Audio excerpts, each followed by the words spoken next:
You have studied in Miranda House in Yes. Delhi. So, what is the history of this name, Miranda House? Sir, actually there are three contested ideas, if I may share that. So the first Vice Chancellor Maurice Goyer, he had these three stories. One was that his daughter's name was Miranda, and his favorite protagonist in Shakespeare's play Tempest was also called Miranda, and the name of his favorite actress was also Miranda. So, 3 in 1. What is the latest tourist attraction in Delhi?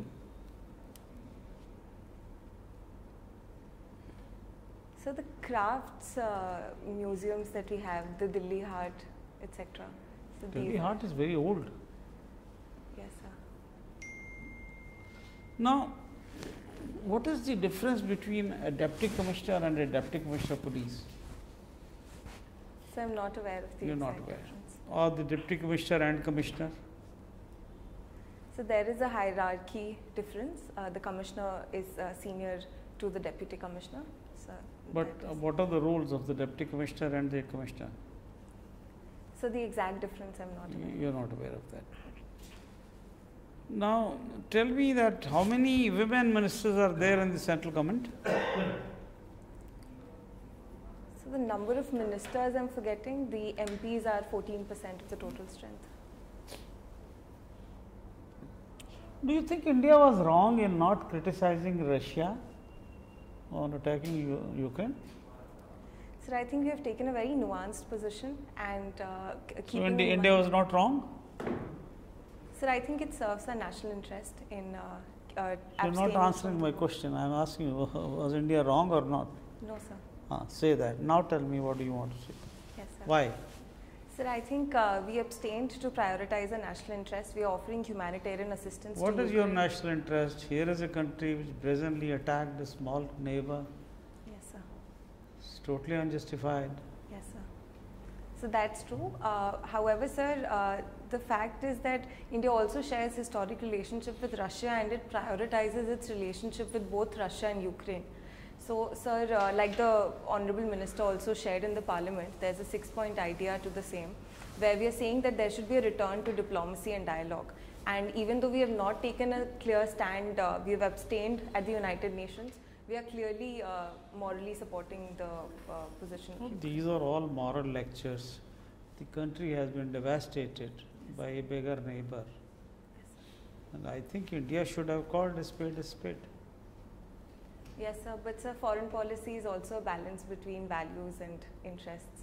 So, sir, it might be to our detriment. What are values in this? If a person is attacking another, what does the value say? Don't criticize him. No, sir. Hmm. But, sir, we are not supporting Russia either. We have You are abstaining. Yes, sir. Anyway, let's move on to electoral reforms. Tell me what electoral reforms are required in the country today. Yes,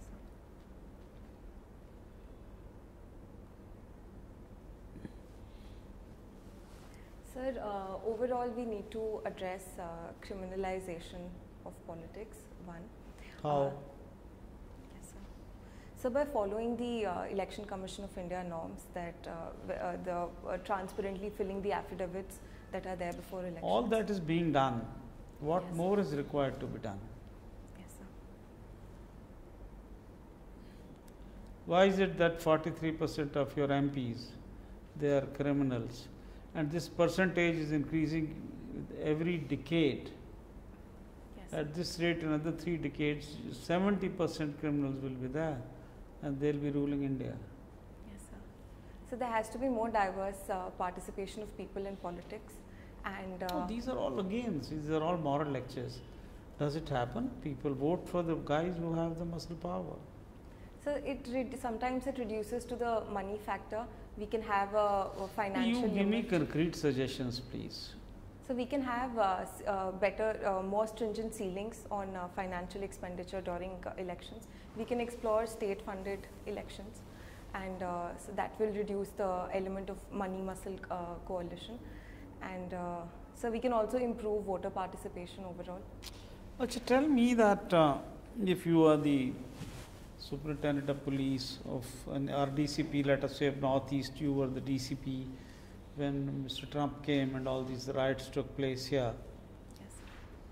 Now, if you get information in your office that at place X in your jurisdiction, people are burning buses, throwing petrol bombs, and indulging in violence, what action will you take? So the first response will be the deployment of the constabulary force at wherever the violence is taking place. Secondly, sir, I think also coordination with other departments in passing on the information, for example, traffic management and traffic diversion from the rioting area. And thirdly, sir, overall, I think, sir, effort at investigation to identify the culprits. But what will deployment do? Deployment means you go and keep the man there, that's it. So what action will you take? Deployment means what? You'll send the force there, that's it. Yes, sir. What will you do actually? Just by standing the force, things will calm down. No, sir. Yeah. So we can explore the water cannons that we have to disperse the people who are rioting. And if that doesn't work? So lathi charge could be explored, but with caution. With caution means what? So not hurting any individual. How will lathi charge? You will do lathi charge and people will not be hurt. No, sir. This is very, they will so be very hurt, interesting. but not critically, sir. My last question, give us an overall view of the energy sector of India. So energy sector in India is divided between renewables and non-renewables, and we are pushing for an increased dependence on renewable energy, particularly after the COP26 promises. And so we are also, in terms of oil and gas dependent, it's immense. For example, 83% of crude oil is imported. So, sir, for that we are exploring strategic petroleum reserve in India, and so we are also taking a shift towards electric vehicles to diversify our energy use. Thank you. Preeti, tell me, why should we take you into the civil service? Yes, sir. So my academic training in political science has helped me become a person with who can respect and value diverse perspectives. And so my own values of empathy, compassion, along with my leadership capabilities, which I have exemplified in both my school and college. So I think these make me a fit candidate for joining the civil services. Give us examples. Yes, sir. So for example, whatever you said. Yes, sir. Yes, sir. Examples of empathy, for example. Yes, sir. Sir, 2 years ago at the metro, there was an individual who was separated from his relative, and we were in the same same metro, and I could clearly see that he was lost, but there was nobody else who was coming to his help. So I spoke to him. I realized he was hard of hearing. He had no mobile phone. Then I went along with him to the coordination center at that metro station, and they relayed the message across all Delhi metro stations, and then they found the relative at the Rajiv Chowk. So, sir, that day also I realized the fact that there were so many people who could have helped, but nobody was even observing what was happening. So, sir, I do feel that I have an ability to think for people and work for people. Another example. Yes, sir.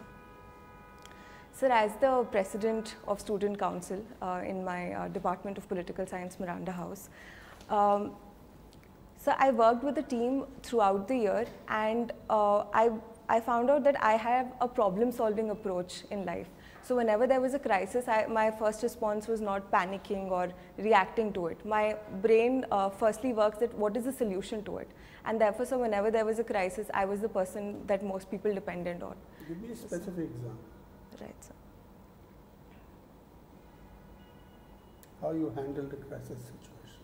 Yes, sir. So in 2017, we had a UGC national seminar, and so after that, a lot of people were upset because there was no public recognition given to them, the core members. So, sir, after that, we had a hard time sort of convincing them that, well, you are a valued member of the team and everything. But, sir, I made sure that they were then recognized, and through conversations and the personal rapport that we had, they were again brought back into the team. Good. Do you have any specific areas of interest once you get into the civil service? In which sector would you like to work? So I think health, education and women empowerment are sectors which will be common to any work profile that I take. So, what would you do for health? Other than what is already happening? So I think in health, quality improvement and some very micro level interventions sometimes go on to make a huge difference. For example, so, a lot of districts suffer with diarrhea which can turn fatal, which can be addressed with a very low cost intervention like just ensuring that ORS solutions are given to people. But that's already being done. I'm asking you, is there any additionality that you would bring? So I think it will depend on the district specific challenge. But so I think the fact that I did get an opportunity to study global health at University of Sussex, so that keeps my mind open to anything that's happening across the world. So I think I'll always try to look for solutions that are also being emulated in different parts of the world. What is your solution to malnutrition? So one of the first things is to focus on health of the mother and the child, and particularly the first 1000 days from the conception to throughout the pregnancy to the childbirth and later. So that sets the foundation of health overall. Secondly, sir, interventions like the folic acid tablets, even we can explore biofortification of crops, and sir, after that regular immunization, and even the midday meal scheme goes on to address. Is that a success, the midday meal scheme? So it has been instrumental in improving the nutrition levels of children. Which state pioneered this new meal scheme? So which state started? Yes. So if I'm not wrong, it was in the Madras presidency that it was experimented first, and later it was some southern states, but I'm not exactly sure. M.G. Ramachandra. Right, sir. In Tamil Nadu. Right, sir. And that became, earlier it was considered to be a populist measure, but then Right, sir. it became very popular, very effective. Yes, sir. Why did it become effective? So not only did it help in improving nutrition, but it also improved the retention rates. Poor children who did not, poor families often would just have this incentive that at least the child could have one meal in the school. So sir, that became a very popular thing. That's right. And also since the children got together, Yes, sir. Yes. they got immunization, they got some education. So it became, Yes. and this has now been replicated Yes, sir. in many states. So populist schemes, in fact, are not really populist. So I think populist schemes also have an element of welfare in it. Yeah, So sir, that goes on to also have a positive impact. very right. Now let's talk about poverty. Yes, sir. What happened to poverty during the pandemic?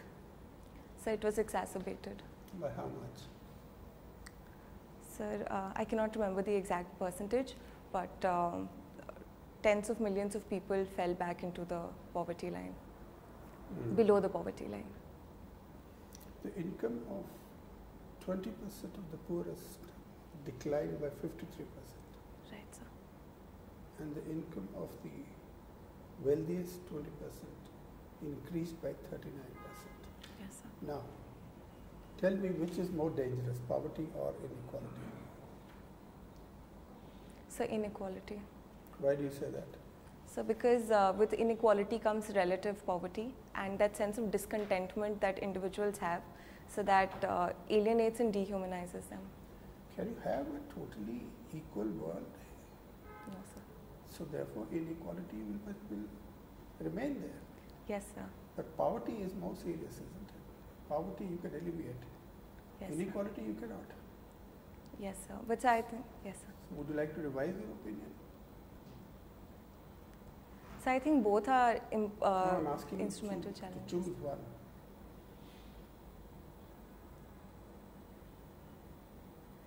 Think about it. Ms. Preeti Kumari, Yes, sir. I noticed that while you are from the state of Bihar, Yes, sir. both for the IAS and the IPS, you have not opted for Bihar as your preferred state. Yes. In fact, you have mentioned 0 against Bihar, Yes. which means you do not want to serve in Bihar at all. And why is that? Sir, actually I've lived in Bihar for 4 years while growing up, and thereafter the last 13 years I lived in Delhi. So, I wanted to live in a new state, and due to the new cadre policy of 2017, if I don't choose it as the first preference, it gets disabled, sir.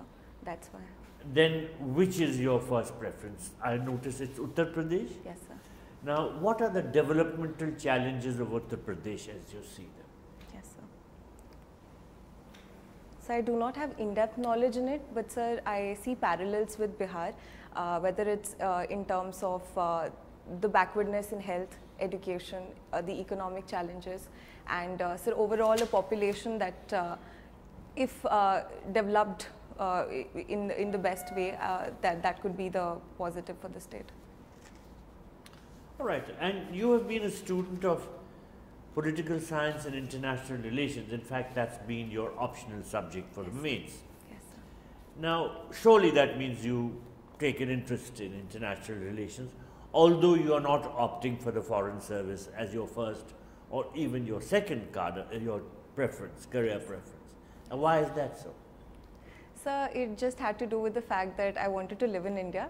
But sir, it's my third preference, and if given a chance, I'll be more than happy to work in the foreign Now, service. surely you take an interest in international relations. I can see that from your interaction with my other colleagues. Yes, sir. What can you tell me about the BIMSTEC Summit 2022? Yes, sir. So the BIMSTEC Summit, the highlight of the same is the fact that we are now finalizing the charter of BIMSTEC. And so we have reiterated and reinforced the cooperation that BIMSTEC as a platform can offer. And so we also used it as an opportunity to highlight the fact that we cannot take peace for granted in this world. When was the summit? So I think it was yesterday or day before. Are you sure? So I'm not exactly sure. All right. Now, let's turn to another subject. Yes, sir. You were discussing Ukraine earlier. Yes, sir. Now, how would you defend India's abstention on the vote against Russia if you were talking to a group of other diplomats? Yes, sir. So the fact that we have had good relations with both Russia and Ukraine, that stands at the basis of why we have abstained. But sir, more importantly, the fact that abstention does not amount to support for Russia. And so it's more nuanced than that. Earlier you said that we have to look after our interests. Yes, sir. Now explain. Yes, sir.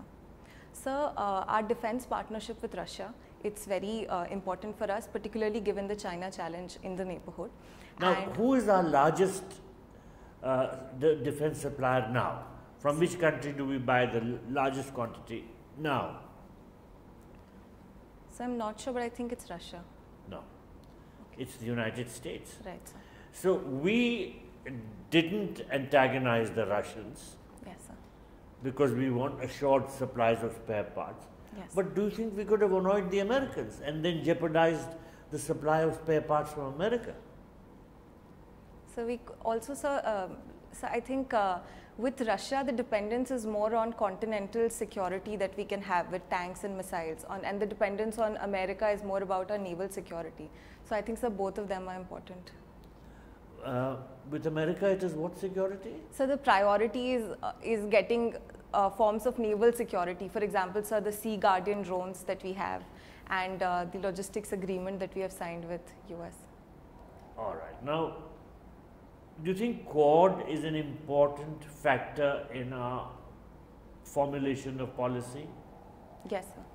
And does Quad get jeopardized now with the stand we have taken in regard to Russia? What is your view? So there was a complaint by US President Joe Biden that our position was shaky, and that sort of created the fear that Quad might be undermined. However, sir, I think our partners in Quad also realize that the challenge from China is so immense that our position is also influenced by the same. What is America's main interest in India? So Indo-Pacific, India is a central partner in the Indo-Pacific to counter China. So the second would be the economic partnership also that we share. And So they want to diaspora- sell us weapons. Yes, sir. The world runs on markets. India is a big purchaser of weapons. Yes, sir. And surely the Americans will not jeopardize their stakes in the Indian defense industry, defense purchase industry. So Yes. that is the biggest factor, while Biden may say shaky and so on and so forth, but they will not lose an interest in India because they want to open more and more defense markets, Indian defense markets. Yes. All right, my last question to you. Surely you follow developments in Pakistan.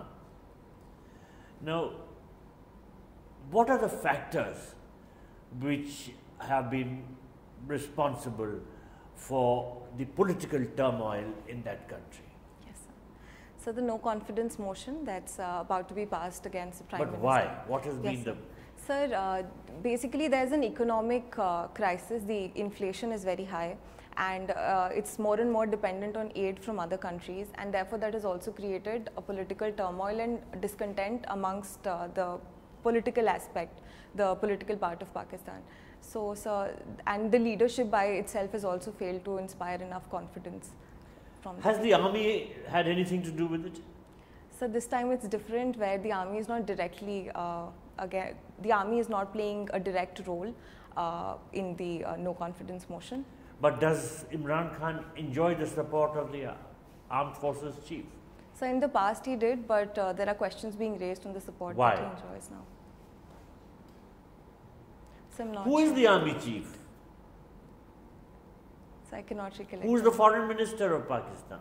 You're a student of international relations. Yes, sir. Who's the foreign minister of Pakistan? Someone with whom we clash all the time. So I cannot recollect the name. You cannot remember. Yes, sir. Thank you. Thank you, sir. Preeti, you've been a student of political science. Yes, sir. Can you tell me the concept of governance? This came into public discourse as a result of which international agency? So the World Bank. You're right. Now, World Bank has identified 6 indicators of governance. Can you name them? So I am not sure exactly, but can I take a guess? I would advise you never to take a guess. Okay, sir. Have you heard of drones? Yes, sir. What kind of technology is used here? And can you give me one positive use and one destructive use of drones?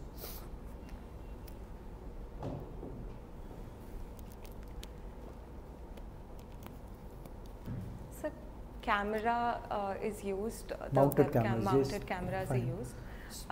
So the positive is that it can be used to address law and order crisis, and particularly surveillance in left-wing extremism areas and where remote areas where there are challenges. And so the negative of the same is that in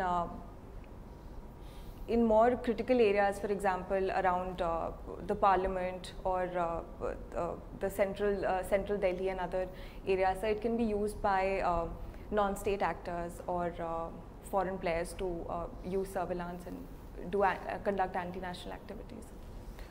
Can you give me an example of a disruptive use of drone technology in the last couple of years? Did you read anything in the newspapers? Yes, sir. So in foreign affairs, there was this US conducted a drone-based attack on, I'm forgetting the name, so but in Iran it happened. And so in India also, around the border areas, we have seen a lot of smuggling being taking place through the unarmed vehicles. And so I think last year, if I'm not wrong, sir, it was in Jammu and Kashmir that there was something of an attack that took place. Okay, shifting the focus, what do you understand by a biodiversity hotspot? Right, sir. How would you define a biodiversity hotspot? So biodiversity hotspot is defined by any place which has suffered 70% of vegetation loss, but is also a place of immense diversity. So there's one more criteria which I'm forgetting. So how many biodiversity hotspots in the world? So I can't remember the exact number. In India? So 4. And what are these? So Eastern Himalayas, the Nilgiri area, Andaman and Nicobar, and the area which we share with Myanmar, around that area.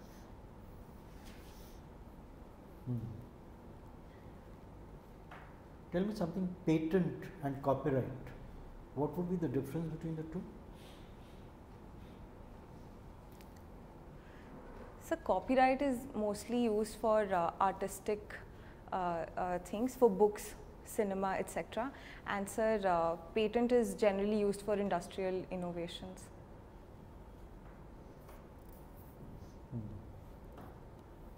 What is the hallmark? Why, when a patent is given, what is the hallmark? What do they look for?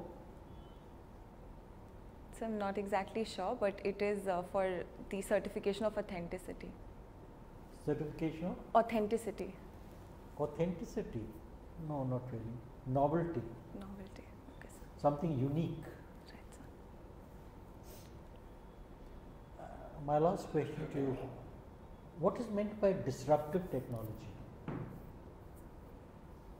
So any form of technological innovation that creates new paradigms, it breaks the existing status quo in how things are being worked. For example, sir, now we have the non-fungible tokens. So, sir, that is seen as a disruptive technology. Would you classify this as a disruptive technology? So, when it first came, then yes, sir, it was a disruptive technology. It continues to be disruptive. Yes, right? sir. Thank you. Thank you, sir.